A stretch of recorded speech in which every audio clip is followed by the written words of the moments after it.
Mostly सबके जिंदगी में नशा ऐसी ही आती है ना, कुछ अलग प्रकार से आई है दोस्तों के कारण, या दोस्तों तो अपन क्या क्या बोलते हैं उसको, बहाना है। चॉइस हमारी होती है and हर चीज की चॉइस हमारी होती है। इसलिए पहली पायरी में बताया है, हमने मान्य करना बहुत जरूरी है। मान्य करना, अगर तुमने मान्य नहीं किया कुछ भी नहीं होगा। मान्य कब करता है आदमी, जब वो चीज उसने करी होती तभी, है ना। अगर किसी भी चीज का मान्य थोड़ी करता है आदमी। तुमको पता है बाबरी मस्जिद तोड़ी गई थी, कभी उसका इल्जाम अलग अलग पक्षों के ऊपर आया था, है ना।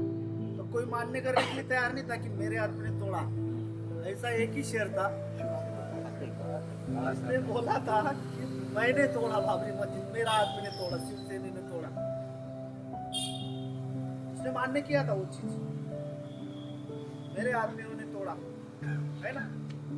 मान्य करने के बाद में क्या उखाड़ लिया किसने, कुछ उखाड़ लिया क्या, मंदिर बन गया। हाँ।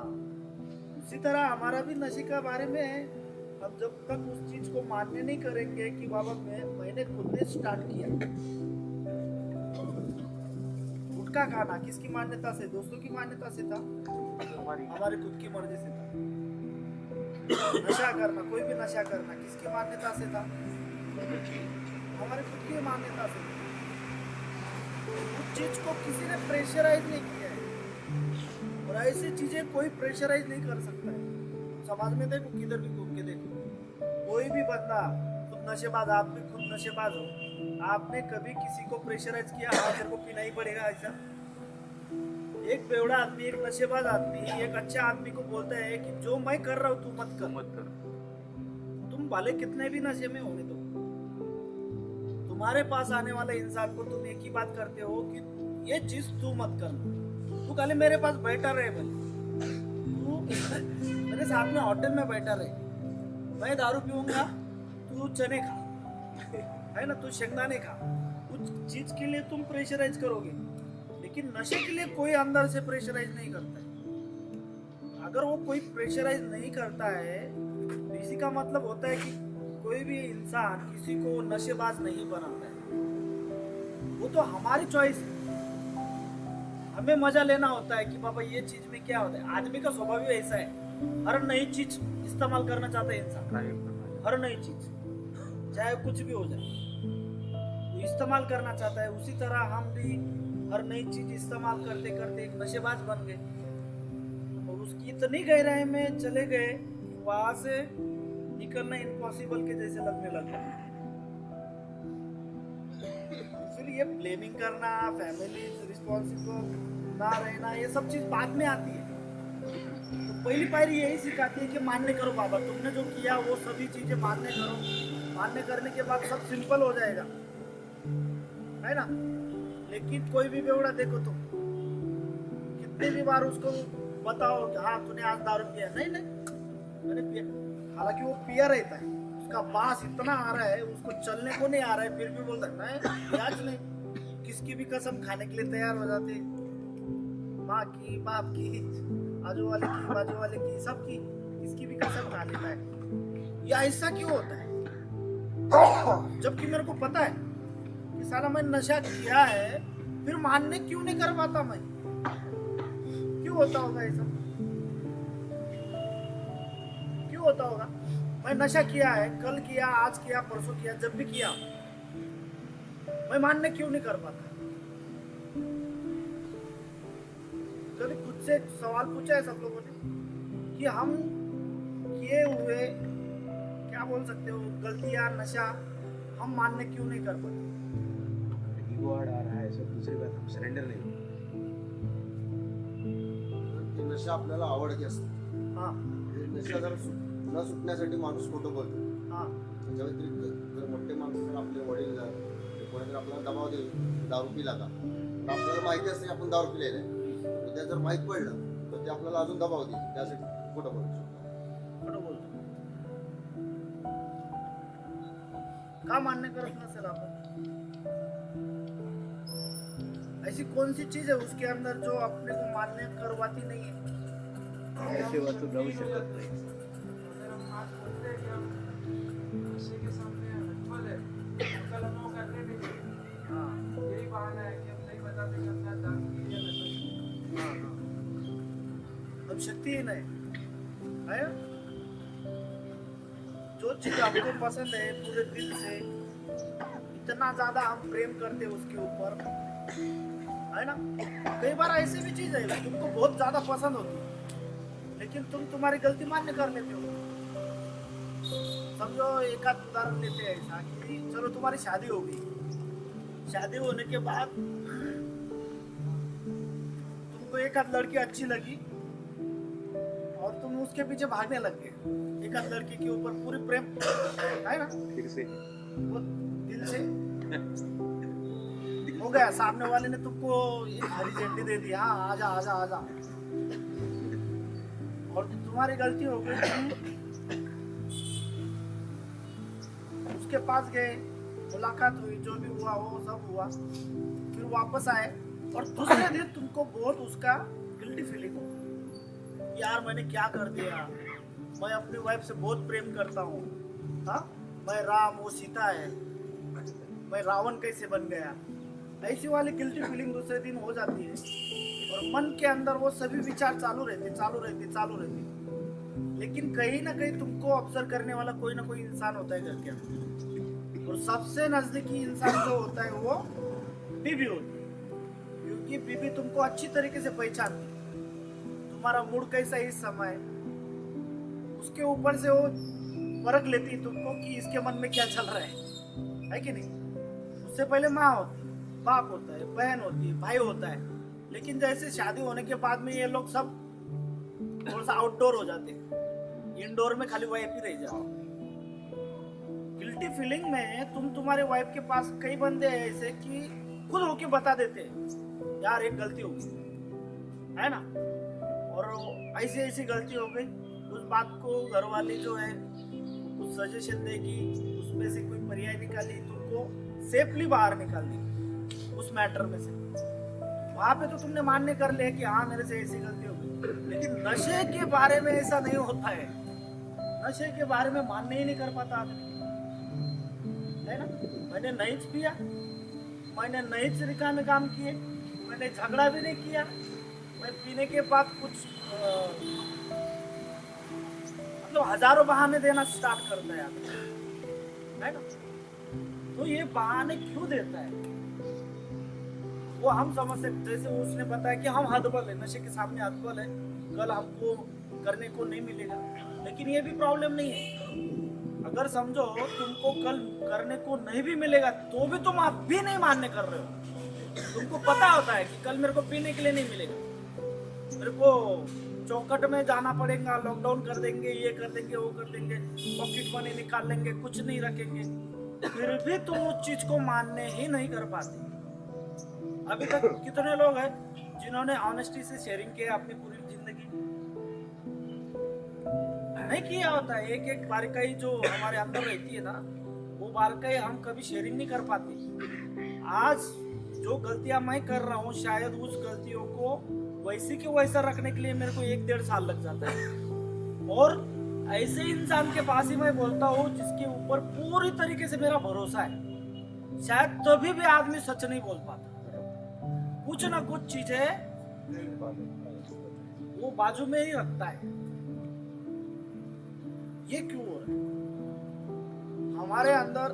हम जैसे संसारिक पुरुष बोला जाता है हम लोग, हमारे और साधुओं में यही फर्क है. साधु जो होते, साधु महात्मे पता है ना, वो अपनी जिंदगी के कुछ भी एक कोना भी नहीं रख पाते, वो सब दुनिया को बता देते. और हम संसारिक पुरुष जो है, हम अपनी खाली अच्छे ही बताते, बुरे कभी नहीं बताते. इसलिए वो लोग साधु है. ढोंगी साधु की छोड़ो, जो ओरिजिनल साधु है उनके बारे में बात कर रहा हूँ, है ना. वो अपनी जिंदगी कुछ नहीं रखते, जो करते हैं बिंदास करते हैं, जो भी करते हैं वो बोलते हैं, तो दुनिया के सामने रखते, लेकिन हम जैसे संसारिक पुरुष, मोह माया जाल में फंसे हुए पुरुष, हम पूरी तरह बात सच्चे मन से कभी सामने वाले के पास रखते नहीं। इसीलिए हमारा मन नापाक इरादे से काम नहीं करता।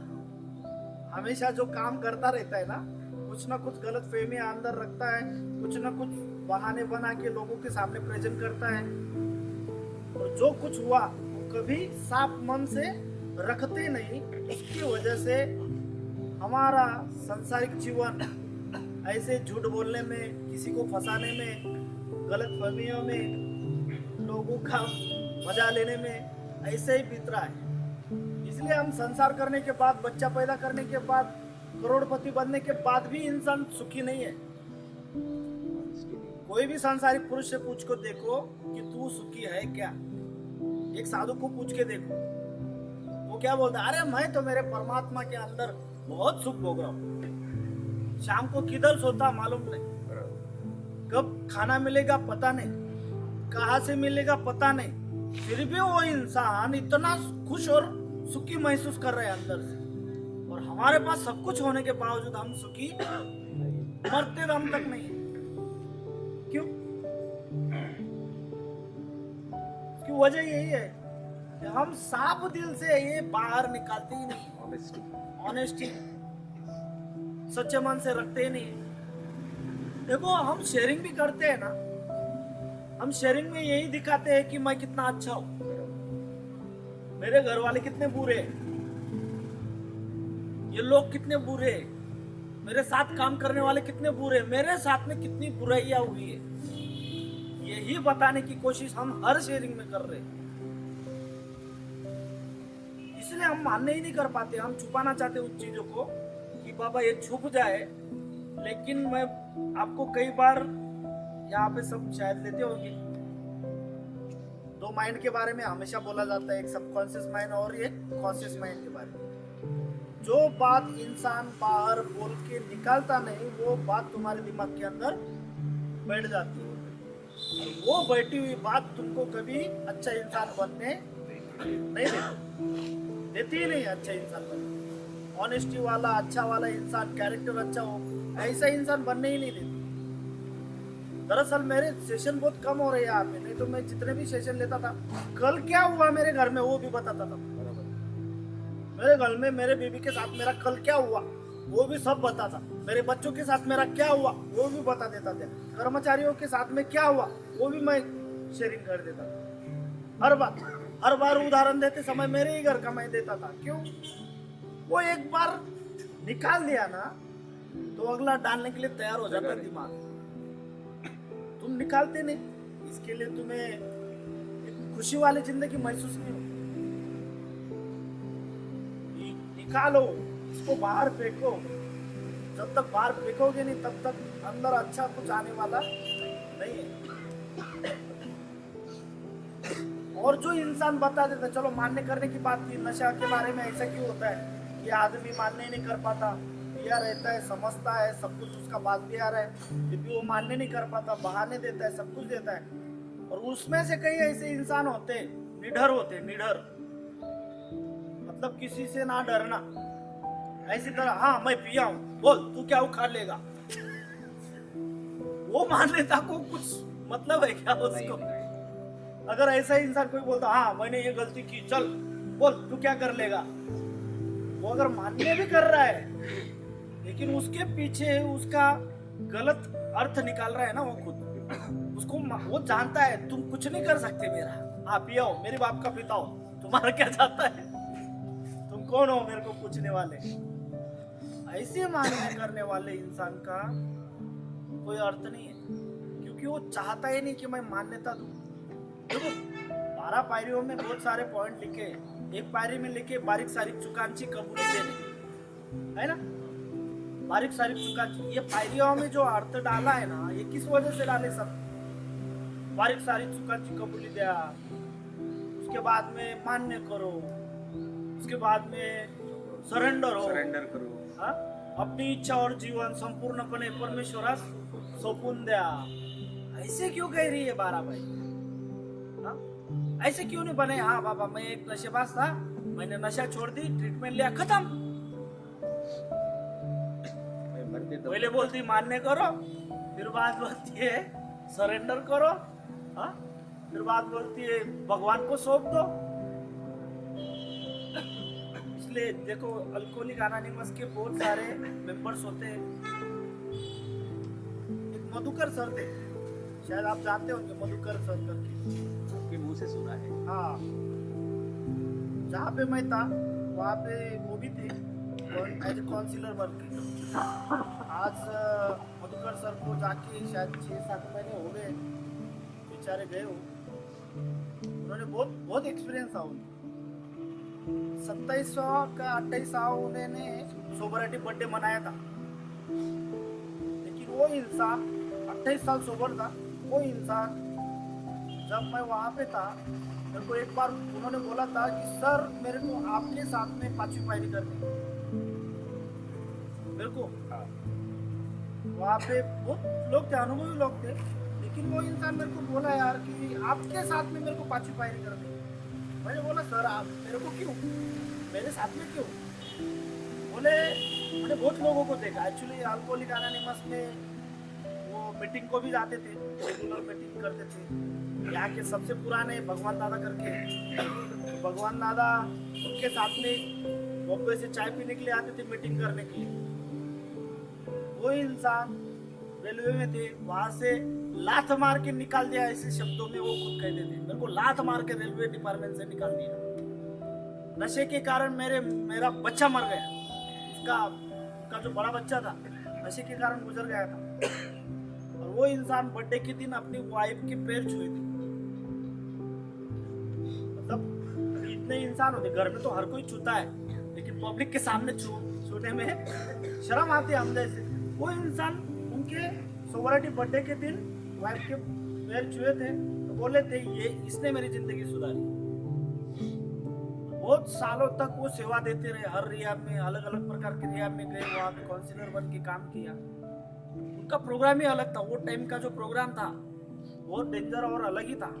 मतलब काउंसिलर लोग क्या करते थे, आपने तो यहाँ पे कभी देखा नहीं होगा, मैं बताता हूँ। हमारे यहाँ पे जो पेशेंट थे उनके साथ में उनका कच्चा बनियान कपड़ा सब कुछ पेशेंट को धुलाने के लिए बोलते थे। मार्केट से सब्जी लाते थे और वो सब्जी मतलब मेथी की भाजी अगर लाई तो वो सब छिलने के लिए पेशेंट को देते थे। उनको रोटी बनाना है, भाकर बनाना है, एक पेशेंट को ड्यूटी देते थे। और मैं बोलता था कि सर ये तुम्हारे पास लो, ये पेशेंट है, इसको काउंसिलर आज से तुम करोगे। तो वो पेशेंट को पहले कुछ नहीं पूछते थे वो, हाँ ठीक है आजा, इधर आजा, तुला माझी काउंसिलिंग पाहिजे लेना, ठीक है। तो वो पहले कच्चा धोने के लिए बोलेंगे, बनियान धोने के लिए बोलेंगे, सब्जी ये करने के लिए बोलेंगे, उसको रोटियां डालने के लिए बोलेंगे। डेली 4-5 दिन 10 दिन जब तक वो इंसान पूरी तरह से स्टेशन में नहीं आता था, वो चिड़चिड़ करता था, गालियां देता था, सब कुछ करता था, फिर भी ए चल इधर आ, ये उठा, खाना पका, ये सब्जी ये कर। और वो इंसान हमारे पास अलग अलग लोगों के पास आके गालियां देता था वो। और हम बोलते थे सर क्यों कर रहे, तुम्हारा नाम खराब कर रहे पेशेंट लोग, क्यों ऐसे करते। वो बोलते थे ये तुमको नहीं समझेगा। और फिर बाद में ऐसे 3-4 पेशेंट के साथ में उन्होंने किया। और फिर बाद में धीरे धीरे उनको लेखी काम बोल देते थे, फिर सरेंडर होने को बोलते थे, और फिर बाद में उनको काउंसलिंग करते। उनका स्टाइल ये था। वो देख के हम लोगों को ऐसा लगता था कि ये आदमी यार क्या कर रहा है, खुद के काम दूसरों से करवा रहे हैं। और बहुत बार कंप्लेन भी आई, राकेश सर ने भी कंप्लेन किया, दूसरे पेशेंटों ने भी कंप्लेन किया था, ऐसा क्यों एक ही ताट 4-4 बार धोने के लिए बोलते थे। धो के लाया ना वो, जा इसमें गंदगी दिख रही, वापस धो के आ, जा वापस धो के आ, ऐसा पूरा फ्रस्ट्रेशन उसका निकालता था। पेशेंट का सरेंडर वो देखते थे कि ये मेरे को सरेंडर आ रहा है कि नहीं आ रहा है। एक बार जो आदमी सरेंडर हो गया फिर उसका प्रोग्राम आगे वो काउंसलिंग कर देते थे, तब तक नहीं करते थे। आप जैसे इंसान को अगर वो करते तो शायद यहाँ पे 10 बार मार खा चुके होते, क्योंकि सब लोग घर के दादा है ना। तुम सब घर के दादा हो, गली के टाइगर हो तुम लोग। तुम्हारे को ऐसा अगर करा तो क्या बोलेंगे तुम? पहिलं आम्ही पैसे पण भरतो ना, आम्हाला हे पण सांगता या काय करायचं करून घ्या. लेकिन ऐसा ये सही में प्रोग्राम था वो चीज. वो देखते थे पहले पेशेंट मेरे सामने सरेंडर होता है. सरेंडर का अर्थ क्या होता है? रुक जाना. समर्पित होने. आत्मसमर्पण, समर्पित करना, खुद को समर्पित करना. सामने वाला बंदा जिसके साथ में आप समर्पित हो रहे, वो आपको कुछ भी बोले, जो भी आपको करना होता है, वो आपको गलत भी बोले, जो भी आपको करना होता है, उसको समर्पण बोलते हैं. समझ रहे हो? और ऐसा समर्पण जो इंसान करता है, फिर वो सामने वाले की सुनने के लिए तैयार होता है. उसका अर्थ ये होता है. और उसके जिन्हें सेकंड पायरी क्या बोल रही, सेकंड स्टेप में क्या लिखा है? Higher power. महान शक्ति समाज सुरक्षित करू शकते. तो जब तक तुम्हारा काउंसिलर तुमको समर्पित नहीं करेगा, तुम उसके सामने समर्पित नहीं होगे, तब तक तुम उसकी मानने वाले के कुछ चीजें नहीं मानो. तो वो समर्पित कर देते और फिर बाद में तुम परीक्षा में पास हुए तो फिर तुम हर चीज मानते थे. उनकी बातों के ऊपर पूरी तरह भरोसा करके उसके रूल्स एंड रेगुलेशन के हिसाब से चलना, फिर उसके बाद अपने जिंदगी में ऑटोमेटिकली बदलाव होते हैं. इतना महत्वपूर्ण है. लेकिन कई लोगों का चेहरा अगर देखे तो क्या बोलते हैं, 3 महीना खत्म, तुम्हारा 3 महीने दिले ना, जाले की सोला ना आम्हाला. समर्पित नहीं करोगे, वापस रियाब हो. कई लोगों की रियाब क्यों होती है? कई लोग समर्पित भी करते हैं, बहुत अच्छी तरीके से प्रोग्राम में लेते हैं, 3 महीना 2 महीना 4 महीना बहुत बढ़िया तरीके से लेते हैं, और फिर भी जाके फेल हो जाते हैं. कल मेरे को राकेश सर बोल रहे थे कि सर पहला प्रोग्राम कभी किसी को समझता नहीं. फर्स्ट टाइम जो आता है, वो फर्स्ट टाइम का प्रोग्राम जो भी होता है, हमेशा आदमी पहला प्रोग्राम कुछ भी नहीं समझता. खाली मैं रह रहा हूँ यहाँ पे, रोटियां कर रहा हूँ, यहाँ पे ड्यूटीज कर रहा हूँ, सेशन में बैठ रहा हूँ, उसके बाद में कुछ समझता नहीं.